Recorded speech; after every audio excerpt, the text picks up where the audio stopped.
चलिए वीडियो को आगे कंटिन्यू करते हुए चलते हैं। हम डिस्कस कर रहे थे कोऑपरेटिव सोसाइटी के बारे में और जॉइंट स्टॉक कंपनी के बारे में। ठीक है, तो हमने यहाँ पर जो प्रीवियस वीडियोस के अंदर कोऑपरेटिव सोसाइटी क्या होती है, मेरिट, फीचर्स, सारी चीज़ें डिस्कस कर ली हैं। अब हम बात करेंगे जॉइंट स्टॉक कंपनी के बारे में। तो देखिए, जॉइंट स्टॉक कंपनी का मतलब क्या होता है। जॉइंट स्टॉक कंपनी का मतलब वो कंपनी होता है जो कंपनी पब्लिक हो गई है, यानी कि जिसके शेयर्स खरीदे और बेचे जाते हैं, यानी कि जो कंपनी लिस्टेड हो गई है। आप एक तरह से जॉइंट स्टॉक कंपनी को बोल सकते हो लिस्टेड कंपनी, यानी स्टॉक से जो जॉइंट हो गया, यानी कि जो कंपनी अपने शेयर्स को खरीदती है और बेचती है। ठीक है, तो उसको जिस कंपनी के शेयर्स को लोग खरीदते हैं और बेचते हैं, सॉरी डिवाइड होल्ड हो गया, तो उसको बोलते हैं हम लोग लिस्टेड कंपनी है, जॉइंट स्टॉक कंपनी। तो यहाँ पर इसकी मीनिंग देखिए क्या होता है। कह रहा है एक company as an artificial person having a separate legal entity. तो यहाँ पर कह रहे कि company as an artificial person. Artificial person का मतलब आप पर्सन बोल रहा है तो हम सोचेंगे कि ये वाला पर्सन, ये वाला पर्सन नहीं, यहाँ आर्टिफिशियल का मतलब ये वाला कंपनी बोले तो बिजनेस। ठीक है, इसकी बात कर रहा है। तो कह रहा है एक company has an artificial person having a separate legal entity. Separate legal entity का मतलब क्या है, ये ऑनर अलग है और कंपनी अलग है। ओके, ये कह रहे हैं। Perpetual succession. परपेचुअल सक्सेशन का मतलब है कि चाहे ये ऑनर कंपनी के अंदर हो या ना हो, कंपनी जब से चल रही है और जब तक चलना होगा तब तक चलेगी, यानी कि स्टार्टिंग से लेकर के इन्फिनिट तक, उसको बोलते हैं परपेचुअल सक्सेशन। यानी इसका जो कोर्ट है, मेंबर्स में कम मेंबर्स में go but company will continue foreseeable. Okay, यानी कि मेंबर्स आते रहेंगे, मेंबर्स जाते रहेंगे, लेकिन जो कंपनी है वो ऐसे ही चलती रहेगी। तो इस पर क्या होता है, कंपनी जो है अपने ऑनर से अलग होती है। कंपनी अपने आप में ही एक ऑनर होती है, आप ऐसे समझ लें। ठीक है, तो इससे मेंबर्स के आने और जाने का कोई इफेक्ट नहीं पड़ता है कि कोई रिज़ाइन कर रहा है, कोई आ रहा है, कोई जा रहा है, इससे कोई इफेक्ट नहीं पड़ता। और कंपनी की खुद की एक कॉमन सील होती है, यानी कि एक मुहर होती है, उसी को बोलते हैं। ठीक है, जैसे एक पर्सन एक सिग्नेचर करता है, तो उसी तरह से कंपनी की खुद की जो कॉमन सील होती है उसी को बोलते हैं। यानी कि जब कंपनी किसी के साथ कॉन्ट्रैक्ट बाइंड करती है तो उस पर वो उसकी जो मुहर लगाई जाती है उसको बोलते हैं कॉमन सील। ठीक है, यानी कि कंपनी का जो सिग्नेचर होता है। तो ये मीनिंग होती है एक कंपनी की। एक company as an artificial person, okay, having a separate legal entity, perpetual succession यानी कि कंपनी चलती रहेगी, एंड कॉमन सील, उसका खुद के साइन होते हैं। अब बात करते हैं फीचर्स की। तो सबसे पहला फीचर होता है आर्टिफिशियल पर्सन। कंपनी क्या होती है, अपने आप में एक आर्टिफिशियल पर्सन होती है, यानी कि which is created by law. Company का जो जन्म है वो बाय नेचर नहीं होता। कंपनी को जब हम फॉर्मेट करते हैं, इनकॉर्पोरेट करते हैं, तो वो लीगल मेथड से करते हैं, यानी कानून ही इसको जन्म देता है और कानून ही इसको मारता है। ठीक है, तो इसको लॉ के द्वारा बर्थ दिया जाता है और लॉ के द्वारा डेथ। ओके, तो ये कंपनी क्या है, एक आर्टिफिशियल पर्सन है which is created by law. Second इसकी फीचर क्या होती है कंपनी की, सेपरेट लीगल एंटिटी। वही मेंबर्स अलग, कंपनी अलग, मेंबर्स अलग, बिजनेस अलग। थर्ड अब बात करते हैं फॉर्मेशन। तो कंपनी को जो है फॉर्मेशन की अगर बात करते हैं तो इसको बहुत सारे प्रोसेस से गुजरना पड़ता है, ये भी एक इसकी फीचर होती है। और इसका जो रजिस्ट्रेशन है वो कंपलसरी होता है, विदाउट रजिस्ट्रेशन कोई भी कंपनी फॉर्म नहीं की जा सकती है। परपेचुअल सक्सेशन, ये भी इसकी एक फीचर होती है कि कंपनी की खास बात क्या होती है कि भाई वो इन्फिनिट तक चलेगी। अगर हम इसके बाद बात करते हैं इसकी एक और फीचर कंट्रोल। तो कंट्रोल अगर बात करते हैं कंपनी के ऊपर तो वो मेंबर्स का होता है। ओके, और सेकंड लायबिलिटी की बात करते हैं तो जो कंपनी की एक फीचर ये भी होती है कि जो इसके मेंबर्स हैं उसकी लायबिलिटी, उन्होंने जितना पैसा यानी बिजनेस के अंदर लगा रखा है सिर्फ वहीं तक की उनकी लायबिलिटी है, बाकी उसके बाद उनकी कोई लायबिलिटी नहीं है। बाकी जो लायबिलिटी होगी वो बिजनेस अपने आप से खुद से पे ऑफ करेगा, जो भी इसके क्रेडिटर्स हैं या अदर अथॉरिटीज़ हैं जैसे बैंक वगैरह, जिनसे भी इसने कंपनी ने लोन वगैरह ले रखा होगा। ओके, उसके बाद बात करते हैं कॉमन सील। ये भी इसकी एक फीचर है, यानी कि कंपनी की खुद की एक कॉमन सील होती है, यानी कंपनी कभी भी अगर डील करती है तो वो अपने साइन करती है।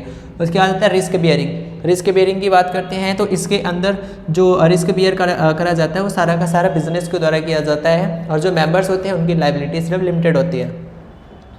तो अब ये जो कंपनी है इसके हम मेरिट्स की बात करते हैं। जो भी स्टॉक वाली कंपनी होती हैं, जॉइंट स्टॉक कंपनीज, तो सबसे पहले इसकी मेरिट ये फ़ायदा ये होता है कि इसमें लिमिटेड लायबिलिटी होती है, यानी कि आपने जितने अमाउंट्स के साथ बिजनेस में पैसा आपने इन्वेस्ट किया होगा, आपकी लायबिलिटी सिर्फ वहीं तक है। उसके बाद की जो लायबिलिटी पे ऑफ करना होगा वो सिर्फ बिजनेस की जिम्मेदारी है, ना कि आपकी। पहली इसकी मेरिट हो गई।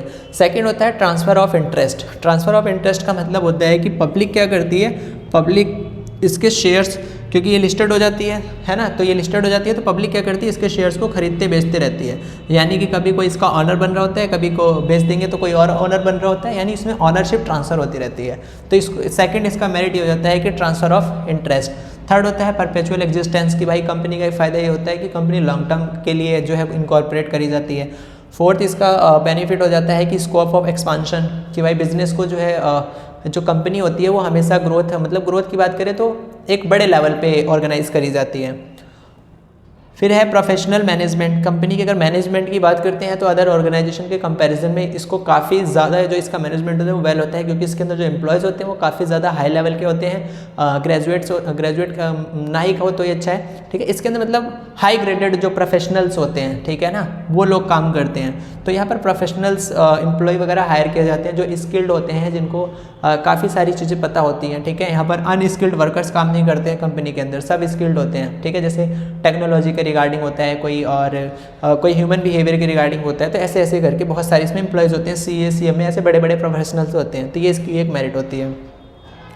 अब बात करते हैं कि कंपनी के लिमिटेशंस ऑफ जॉइंट स्टॉक। तो इसकी लिमिटेशन ये भी होती है कि देखो कॉम्प्लेक्सिटी इन्फॉर्मेशन, कि कंपनी को जितना हम यहाँ पे देख रहे हैं ना कि भाई लाइबिलिटी मतलब मेंबर से लाइबिलिटी वगैरह अलग है, तो बड़ा अच्छा बिजनेस फॉर्म है ना। और इसके अलावा कंपनी के खुद के साइन होते हैं, हम तो सिर्फ उतना ही लाइबिलिटी वगैरह बियर करेंगे जितना हमने पैसा लगाया है, तो कंपनी क्यों नहीं ऑर्गेनाइज करते। तो भाई कंपनी की एक लिमिटेशन होती है, कंपनी को ऑर्गेनाइज करने में बहुत ज़्यादा कॉम्प्लेक्सिटीज़ आती हैं, प्रॉब्लम्स बहुत ज़्यादा क्रिएट होती हैं, ठीक है। तो ये पहली लिमिटेशन हो जाती है, बहुत सारे इसको लीगल प्रोसेस से गुजरना पड़ता है। सेकंड, लैक ऑफ सिक्रेसी, कि भाई कंपनी के अंदर सारी जो प्रॉफिट एंड लॉस वगैरह है, जो बैलेंस शीट वगैरह है, वो हर साल ईयर टू ईयर आपको पब्लिक को डिस्क्लोज करना ही पड़ता है, अपने मैनेजमेंट के सामने डिस्क्लोज करना पड़ता है। तो यहाँ पर प्राइवेसी नहीं होती है, तो ये भी एक इसकी लिमिटेशन होता है, लैक ऑफ सिक्रेसी। और थर्ड इसका है इम्पर्सनल वर्क इन्वायरमेंट, ओके। और फोर्थ है इसका डिले इन डिसीजन मेकिंग, कि भाई डिसीजन लेने में इसमें काफ़ी ज़्यादा टाइम लग जाता है। जैसे सोल प्रोप्राइटर में क्या था, खुद अकेले पैसा लगा रहा है, अकेले बिजनेस मैनेज कर रहा है, डिसीजन लेना है, ले लिया। लेकिन कंपनी के अंदर ऐसा नहीं होता है, कंपनी के अंदर अलग अलग लेवल्स होते हैं।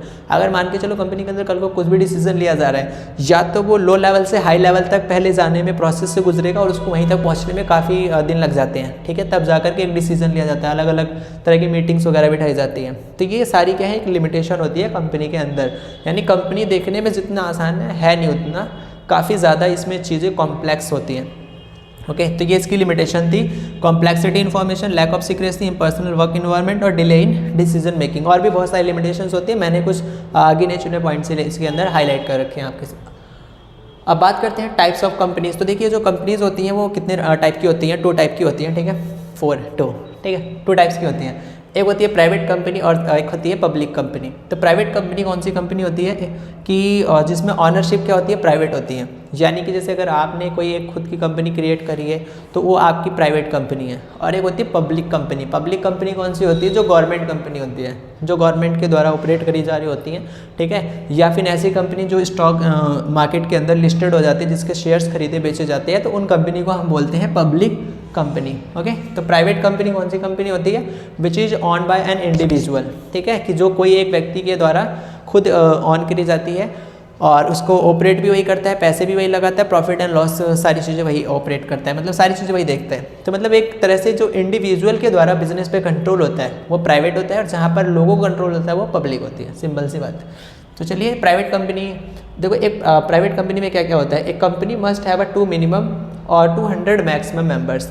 तो जो प्राइवेट कंपनी होती है उसके अंदर मिनिमम 2 मेंबर्स होने ज़रूरी हैं, तब जाकर के कंपनी ऑर्गेनाइज की जा सकती है। और मैक्सिमम जो मेंबर्स की लिमिट है इसके अंदर वो 200 है। और सेकंड इसकी क्या खास बात है, देखिए, right to transfer shares in restricted. अब प्राइवेट कंपनी क्या होती है कि कभी भी ना अपनी कैपिटल रिक्वायरमेंट को फुलफिल करने के लिए कभी भी शेयर्स इशू नहीं कर सकती है। अगर कोई प्राइवेट कंपनी अपने शेयर्स इशू करना चाहती है तो उसको अपने आप को स्टॉक मार्केट के अंदर सेबी के पास रजिस्टर्ड करवाना पड़ेगा, लिस्टेड करवाना पड़ेगा, पब्लिक करना पड़ेगा।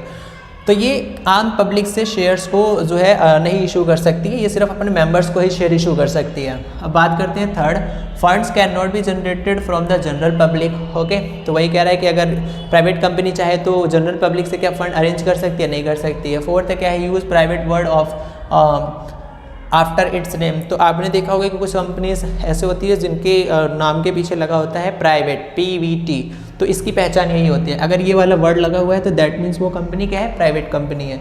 अब बात करते हैं पब्लिक कंपनी की। तो पब्लिक कंपनी में क्या होता है कि भाई मिनिमम 7 मेंबर्स होने चाहिए। अगर आप पब्लिक कंपनी ऑर्गेनाइज करने जा रहे हो तो उसमें कम से कम 7 मेंबर्स का होना ज़रूरी है। और यहाँ पर कितने मेंबर्स होना जरूरी था, 2 मेंबर्स का। तो minimum 7 members with no limit. आगे चल करके इसमें मेंबर्स की कोई लिमिट नहीं होती, कोई रिस्ट्रिक्शन नहीं है, इसके कितने भी मेंबर्स हो सकते हैं क्योंकि ये पब्लिक कंपनी है। ओके, और सेकंड इसकी फीचर क्या होती है, फ्री टू ट्रांसफ़र शेयर्स, और इसके जो शेयर्स है वो आम पब्लिक को भी मतलब इशू किए जा सकते हैं और उनमें भी जो है इसको सेल एंड बाय किया जा सकता है। उसके बाद क्या आता है, issue shares to the general public. तो ये जो पब्लिक कंपनी है अपनी कैपिटल रिक्वायरमेंट के लिए ये पब्लिक को अपने शेयर्स इशू कर सकती है, ओके, और अपने मेंबर्स को भी कर सकती है।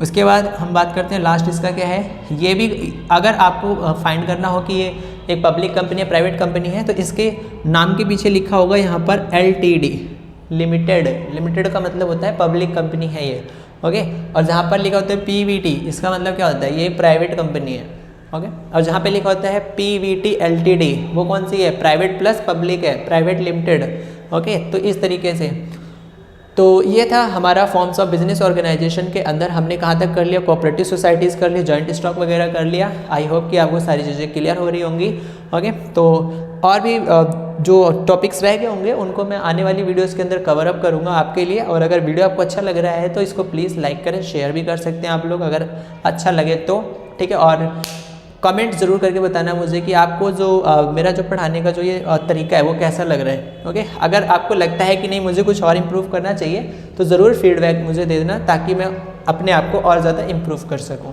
ओके। सो मिलते हैं इसी के साथ नेक्स्ट वीडियोज़ में, तब तक के लिए पढ़ते रहिए, आगे बढ़ते रहिए। Thank you.